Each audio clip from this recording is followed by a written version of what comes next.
Hi friends, welcome back to my channel. ಇವತ್ತು ನಾವು ಗರ್ಗರಿಯಾದ chicken ಕಬಾಬ್ ಮಾಡೋಣ. ನೋಡಿ ಎಷ್ಟು ಚೆನ್ನಾಗಿ ಬಂದಿದೆ ಅಂದರೆ ಅಷ್ಟೊಂದು ಸೂಪರಾಗಿದೆ ಇದು. ಬನ್ನಿ ಗರ್ಗರಿಯಾದ ಚಿಕನ್ ಕಬಾಬ್ನ ಯಾವ ರೀತಿ ಮಾಡೋದಂತ ನೋಡ್ಕೊಂಬರೋಣ ಬನ್ನಿ.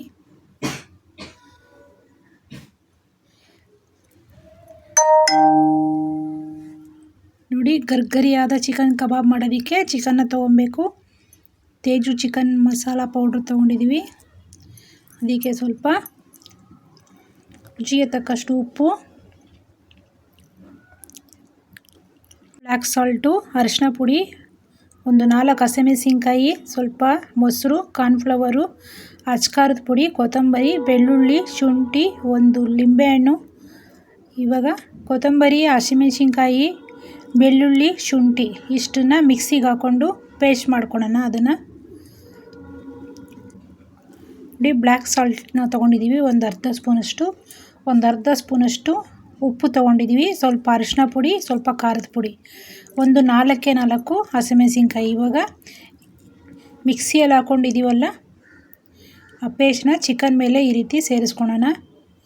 ಒಂದೊಂದೇ ಆಗಿ ಚಿಕನ್ನ ಒಂದು ಬೌಲಲ್ಲಿ ಹಾಕ್ಕೊಳ್ಳೋಣ. ಸ್ವಲ್ಪ ಮೊಸರು ಸೇರಿಸ್ಕೊಳ್ಳೋಣ. ಮೊಸರು ಒಂದು 4 ಸ್ಪೂನಷ್ಟು ಮೊಸರು ಸೇರಿಸ್ಕೊಳ್ಳೋಣ. ಒಂದು ಬಟ್ಲಷ್ಟು ಕಾರ್ನ್ಫ್ಲವರ್ ತೊಗೊಂಡಿದ್ವಿ, ಅದನ್ನು ಸಹ ಸೇರಿಸ್ಕೊಂಡು, ಅಚ್ಕಾರದ ಪುಡಿ 1 ಸ್ಪೂನಷ್ಟು ತೊಗೊಂಡಿದ್ವಿ, ಸ್ವಲ್ಪ ಅರಿಶಿನ ಪುಡಿ, ಸ್ವಲ್ಪ ರುಚಿಗೆ ತಕ್ಕಷ್ಟು ಉಪ್ಪು, ಸ್ವಲ್ಪ ಬ್ಲ್ಯಾಕ್ ಸಾಲ್ಟು ಇಷ್ಟನ್ನು ತೊಗೊಂಡಿದ್ವಿ. ಅದ್ರ ಜೊತೆಗೆ ಒಂದು ಲಿಂಬೆಹಣ್ಣು ರಸನ ಸೇರಿಸ್ಕೊಳ್ಳೋಣ. ನಾವಿಲ್ಲಿ ಒಂದು ಲಿಂಬೆಹಣ್ಣು ರಸನ ಸೇರಿಸ್ಕೊಳ್ಳೋಣ ಹಿಂಡ್ಬಿಟ್ಟು. ಈಗ ಒಂದು ಪಾಕೆಟು ತೇಜು ಚಿಕನ್ ಮಸಾಲ ಪೌಡ್ರನ್ನ ಸೇರಿಸ್ಕೊಂಡು ನೀಟಾಗಿ ಕಲಿಸ್ಕೊಂಡ್ಬಿಡೋಣ. ಇದನ್ನು ನೀರೆಲ್ಲ ಹಾಕೋದು ಬೇಡ, ಕ್ಲೀನಾಗಿ ಮಿಕ್ಸ್ ಮಾಡಿಬಿಡೋಣ. ಕೋಟಿಂಗ್ ಥರ ಇಟ್ಕೊಬೇಕು ಚಿಕನ್ಗೆ, ಅಲ್ಲಿವರೆಗೂ ನೀಟಾಗಿ ಕಲಿಸ್ಕೊಬೇಕು ನಿಧಾನಕ್ಕೆ.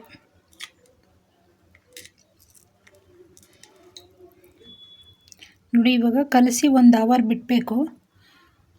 ಇದನ್ನು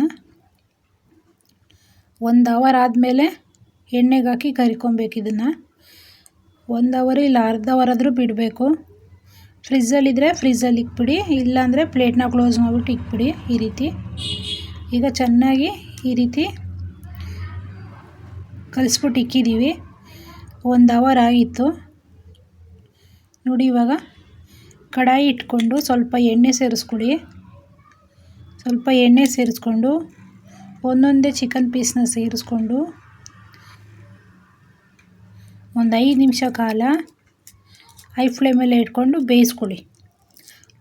ಅದಾದಮೇಲೆ ಸ್ವಲ್ಪ ಹೊತ್ತಾದಮೇಲೆ ತಿರುಗಿಸ್ಕೊಡ್ಬೇಕಾಗುತ್ತದೆ. ಫಸ್ಟೇ ತಿರುಗಿಸ್ಕೊಟ್ರೆ ಎಲ್ಲ ಬಿಟ್ಟೋಗುತ್ತೆ. ಅದಕ್ಕೆ ನೋಡಿ, ಒಂದೊಂದೇ ಆಗಿ ಈ ರೀತಿ ಎಣ್ಣೆಯಲ್ಲಿ ಸೇರಿಸ್ಕೊಳ್ಳಿ ಎಲ್ಲ ಪೀಸಸ್ನ. ಇದು ತಿನ್ನೋದಕ್ಕಂತೂ ಭಾಳ ಚೆನ್ನಾಗಿತ್ತು.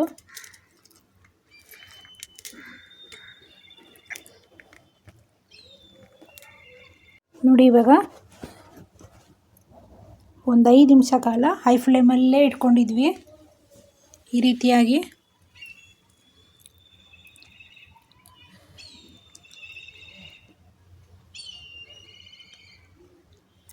ಎಲ್ಲೆಲ್ಲಿ ಜಾಗ ಇದೆಯೋ ಅಲ್ಲೆಲ್ಲ ಹಾಕ್ಕೊಂಡು ಚೆನ್ನಾಗಿ ಫ್ರೈ ಮಾಡ್ಕೊಬೇಕು ಒಟ್ಟಿನಲ್ಲಿ. ಈಗ ನಿಧಾನಕ್ಕೆ ಒಂದು ಕಡೆ ರೋಸ್ಟ್ ಮಾಡ್ಕೊಬೇಕು, ತಿರುಗಿ ಮತ್ತೆ ಒಂದು ಕಡೆ ಎಲ್ಲ ಪೀಸಸ್ನ ತಿರುಗಿಸ್ಕೊಡಿ ಈ ರೀತಿಯಾಗಿ. ನೋಡಿ, ಇವಾಗ ಈ ರೀತಿಯಾಗಿ ತಿರುಗಿಸ್ಕೊಟ್ರೆ 2 ಸೈಡಲ್ಲೂ ಚೆನ್ನಾಗಿ ಚಿಕನ್ ಎಲ್ಲ ಬೇಯುತ್ತೆ. ನೋಡಿ, ಇವಾಗ 2 ಸೈಡಲ್ಲೂ ಚಿಕನ್ ಬೇಯ್ತಾ ಇದೆ. ಈಗ ಒಂದು ಸ್ವಲ್ಪ ಸಣ್ಣ ಉರಿ ಮಾಡ್ಕೊಂಬಿಡಿ.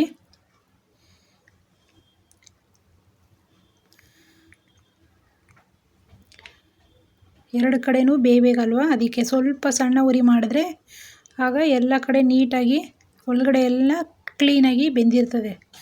ಈಗ ನೋಡಿ, ಇವಾಗ ರೆಡಿಯಾಗಿದೆ. ಇವಾಗ ಇದು ನೋಡಿ, ಇವಾಗ ರೆಡಿಯಾಗಿದೆ. ಗರ್ಗರಿಯಾಗಿ ಚಿಕನ್ ಕಬಾಬು ರೆಡಿಯಾಗಿದೆ ನೋಡಿ. ಬೇಗ ಈಸಿಯಾಗಿ ಆಗೋಗುತ್ತೆ, ತಿನ್ನೋದಕ್ಕಂತೂ ಸೂಪರಾಗಿತ್ತು. ಮಕ್ಳಿಗೆ ಇಷ್ಟಪಟ್ಟು ತಿಂತಾರೆ ಮಕ್ಳಿಗಂತೂ ನೋಡಿ. ಇವಾಗ ಈ ರೀತಿ ಬಿಸಿ ಬಿಸಿಯಾದ ಗರ್ಗರಿಯಾದ ಚಿಕನ್ ಕಬಾಬು ರೆಡಿಯಾಗಿದೆ. ಯಾವುದೇ ಅಡುಗೆ ಮಾಡಬೇಕಂದ್ರೂ ಪ್ರೀತಿಯಿಂದ ಮಾಡಿ, ಆಗ ಸುಮಾರಾಗಿರೋ ಅಡುಗೆನೂ ತುಂಬ ಟೇಸ್ಟಿಯಾಗಿರ್ತದೆ ನೋಡಿ. ಬಿಸಿ ಬಿಸಿಯಾದ ಗರ್ಗರಿಯಾದ ಚಿಕನ್ ಕಬಾಬು ಸವಿಯಲು ಸಿದ್ಧವಾಗಿದೆ. ನಮ್ಮ ಚಾನಲ್ನ ಸಬ್ಸ್ಕ್ರೈಬ್ ಮಾಡ್ಕೊಳ್ಳಿ. Thank you for watching this video.